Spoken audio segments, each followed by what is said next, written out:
Welcome to Tenor Tech, where I solve the problems you didn't even know you had. In this video, I will show how to make frame card updated. Start by scoring an 8, 5 by 5, 5-inch cardstock to create a folded base with clean edges. Cut a centered window leaving a 1/2-inch border and add a contrasting mat for visual interest. Layer acetate and foam tape for a dimensional look, then finish with a ribbon or sentiment. I'll guide you through tools, simple techniques, and easy variations to personalize your card.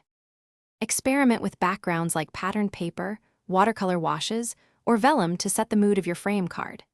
Use die cuts, stamped images, or small ephemera to build a focal scene visible through the window. Try edge inking or heat embossing to elevate the frame border and conceal any tiny cuts. I'll explain layering order, adhesive choices, and color combos that make your handmade frame card stand out with minimal fuss. When assembling, mount the background first, then secure acetate, and finally use foam tape around the window to create depth and protect the design. Press layers firmly and trim excess with a sharp blade to keep corners neat. Choose adhesives suited to your materials to avoid warping or seepage.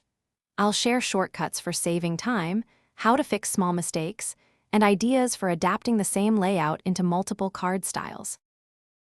Thanks for watching. Subscribe to keep your life in tune.